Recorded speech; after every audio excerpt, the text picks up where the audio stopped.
Even اگر آپ مجھ سے پوچھیں، میں سیدہ ختیجہ کے مرتبے کو حضرت فاطمہ سے بڑا مانتا ہوں. آپ کہیں گے جنتی نوجوانوں کے سردار حسن و حسین ہیں، بالکل ہے، لیکن میں حضرت علی کے مرتبے کو ان سے افضل مانتا ہوں. ابن ماجہ میں حدیث بھی، حاکم میں بھی، کہ حسن و حسین جنتی نوجوانوں کے سردار ہیں اور ان کے والد ان سے بھی بہتر ہیں. ٹھیک ہے، تو سیدہ فاطمہ جنتی عورتوں کی سردار ہیں اور ان کی والدہ ان سے بھی بہتر ہے، اور وہ اہل البیت بھی ہیں. سیدہ ختیجہ، کس شیعہ کی جرأت ہے سیدہ ختیجہ کو کہ اہل البیت سے فارغ ہے؟ وہ مانتے ہیں اہل البیت ان کو؟ اہل بیت مانتے ہیں، لیکن بس ٹھیک ہے نا، بس کام ختم ہو گیا. بنو ہاشم سے تو نہیں ہے سیدہ ختیجہ. ہاں، کوئی نہ کوئی انجینئر صاحب تو پتہ چک کیسا باندھے نے نا، ہاں پھر جان ہی نکلتی ہے اس عقیدے دی. بس اسی حضرت عائشہ میں تو ڈسکس ہی نہیں کرنا. بیویاں تے آؤ گے، سیدہ ختیجہ اس چادر تے تھلے نہیں سن جو حدیث قصہ ہے. ہاں، سیدہ ختیجہ اگر اہل بیت ثابت ہے نا ان کے نزدیک، جبکہ وہ آل علی، آل عقیل، آل جعفر، آل عباس اور بنو ہاشم میں نہیں آتی ہیں. حضور کی بیوی ہونے کی وجہ سے وہ آل البیت ہے نا، تو بس باقی بیویاں بھی آل البیت ہو گئی، بات ختم ہو گئی. اصول ایک کھڑا کرنا ہوگا نا. ہاں یہ پکی ہے جناب، اللہ فضل پکا ہے، بلکہ پکی نہیں پکا. دیکھیں، یا تو اس شخص کو مذہب جعفری یعنی مذہب اہل بیت علیہ الصلوۃ والسلام میں، مذہب رسول اللہ صلی اللہ علیہ وسلم میں اس کو پتہ ہی نہیں ہے کہ اہل بیت کا عقیدہ کیا ہے. ہم لوگ اہل بیت علیہ السلام کے بارے میں کیا عقیدہ، اس کو پتہ ہی نہیں ہے. تو جس کے بارے میں علم نہ ہو وہاں پر خاموش رہنا عقل مندی کی نشانی ہے، یہ پہلی بات. اور اگر علم ہو اور اس کے بعد انسان جھوٹ بولے تو یہ اس کی علمی خیانت کا ثبوت ہے. یہ بھی آپ نے کلپ سنا، یہ 100% جھوٹ بول رہا ہے یہ شخص. یہ جناب خدیجہ کبریٰ سلام اللہ علیہا کے بہانے سے اپنے ایک مذموم ارادے کو پورا کرنا چاہتا ہے کہ ازواج رسول کو بھی اہل بیت کا حصہ بنا لے. یہ سمجھتا ہے چونکہ اہل بیت علیہ السلام کے ماننے والوں کی عقیدت زیادہ ہے جناب خدیجہ کبریٰ سلام اللہ علیہا سے، لہٰذا ان کو مثال بنا کر یہ بقیہ ازواج کو بھی اہل بیت کے ضمن میں لے آئے گا.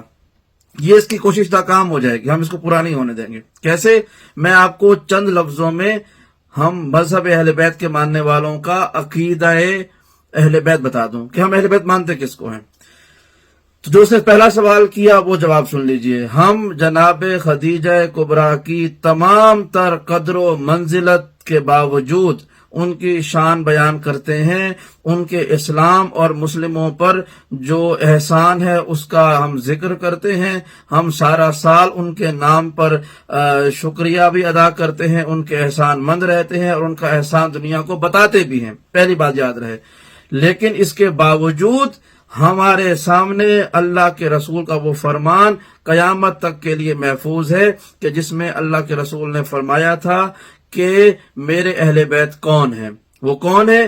وہ سنیے گا صحیح مسلم کی ایک حدیث سے. جناب خدیجہ کبریٰ ہوں یا دیگر ازواج ہوں، یہ اہل بیت میں شامل نہیں ہیں.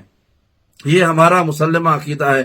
جناب سیدہ کبریٰ خدیجہ کبریٰ سلام اللہ علیہا ہمارے سر آنکھوں پر، ان کی نالین کی خاک ہماری آنکھوں کا سرما ہے، ان کی نالین ہمارے سر کا تاج ہے. لیکن اہل بیت علیہم السلام، اہل بیت رسول میں شامل ہونا یہ ایک منصب ہے، اور یہ منصب اللہ نے چند افراد کو دیا ہے، ہر ایک کو نہیں دیا ہے. وہ کون ہے جن کو اللہ نے یہ منصب عطا کیا؟ وہ سنیے، یہ روایت ہے صحیح مسلم کی کہ جو روایت کرتی ہیں خود بی بی عائشہ بنت ابی بکر. یہ ان کی روایت ہے کہ جو ازواج رسول میں سے ایک زوجہ ہے. صحیح مسلم کی روایت ہے، روایت نمبر 2424، اور یہ سورہ احزاب کی آیت نمبر 33 کی تفسیر میں بیان کیا. یعنی آیت نمبر 33 قرآن مجید کی، اور صحیح مسلم کی جو روایت ہے وہ ہے 2424. بی بی عائشہ کہتی ہیں کہ یہ روایت کے میں لفظ پڑھ رہا ہوں، جیسے لکھا ہوا ہے من نوان پڑھ رہا ہوں. ان عائشہ رضی اللہ عنہا قالت خرج النبی صلی اللہ علیہ وآلہ وسلم غدتاً وعليه مرط مرحل من شعر اسود فجاء الحسن بن علي رضي الله عنه فادخله ثم جاء الحسين رضي الله عنه فدخل معه ثم جاءت فاطمة فأدخلها ثم جاء علي فأدخله ثم قال إنما يريد الله ليذهب عنكم رجس أهل البيت ويطهركم تطهيرا. تو یہ روایت ہے صحیح مسلم میں کہ اللہ کے رسول، اس کا ترجمہ سن لیجئے گا، کہ اللہ کے رسول ایک مرتبہ صبح کے دن یعنی صبح کے وقت وہ ایک اون کی بنی ہوئی چادر اوڑھ کے باہر نکلے تو ان کے پاس امام حسن ابن علی آ گئے تو آپ نے ان کو چادر میں شامل کر لیا. پھر کچھ دیر کے بعد امام حسین آ گئے، وہ بھی چادر میں شامل ہو گئے. پھر جناب سیدہ آ گئیں، ان کو بھی چادر میں شامل کر لیا. پھر امام علی تشریف لائے، ان کو بھی چادر میں شامل کر لیا. پھر آپ نے سورہ احزاب کی آیت کا یہ حصہ پڑھا کہ جو بھی میں نے آپ کو سامنے تلاوت کیا، انما یرید اللہ لیذھب، تو آیت تطہیر کا وہ حصہ پڑھا. تو بی بی عائشہ کی یہ روایت میں اللہ کے رسول نے ان 4 افراد کو اپنے ساتھ شامل کیا اور پھر کہا کہ اے خدا یہ میرے اہل بیت ہیں. حدیث کسا کا واقعہ پڑھیں اور اس کے بعد 20 اور روایات ہیں کہ جس میں آپ نے فرمایا اللہم انا ہؤلاء، جب یہ 4 جمع تھے نا، ہؤلاء کا لفظ استعمال فرمایا کہ بس یہی ہیں کون؟ اہل بیتی، بس یہی ہیں جو میرے اہل بیت ہیں. اور اس کے علاوہ کسی اور کے شمولیت کا تذکرہ نہیں کیا.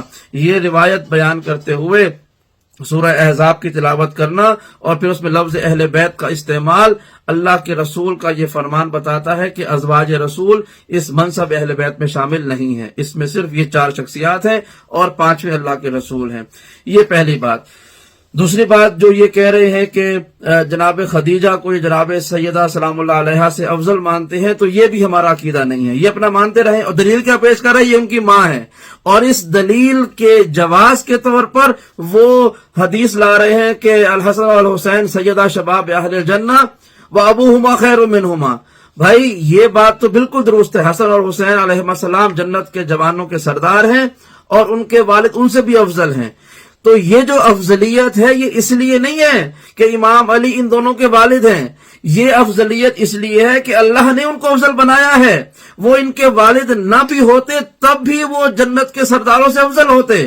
یہ ایک قطعی فیصلہ ہے. امام علی کو جنت کے جوانوں کے سرداروں سے جو افضل بنایا گیا ہے وہ ان سرداروں کے والد ہونے کی وجہ سے نہیں بنایا گیا، بلکہ وہ اس لیے بنایا ہے کہ علی کی ذات کو یہ زیب دیتا ہے کہ وہ سرداروں کے بھی سردار ہوں.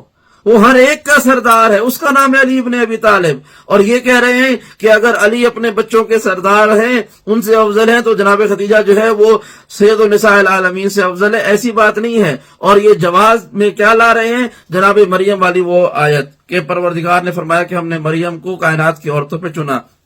تو اگر حضرت خدیجہ کو یہ جناب سیدہ سے افضل مان کر اگر یہ تقابل نہیں کرنا چاہیے، لیکن کسی کو جواب دینے کے لیے یہ ہمارا حق بنتا ہے کہ ہم سیدہ کا دفاع کریں کہ اگر وہ اس لیے جناب خدیجہ کو افضل مانتے ہیں جناب سیدہ سے کہ وہ ان کی ماں ہیں اور پھر مثال میں جناب مریم کو لے کے آ رہے ہیں، تو پھر ان سے کہیں کہ جناب مریم کی ماں کو جناب مریم سے افضل مانے کیونکہ وہ مریم کی بھی ماں ہے.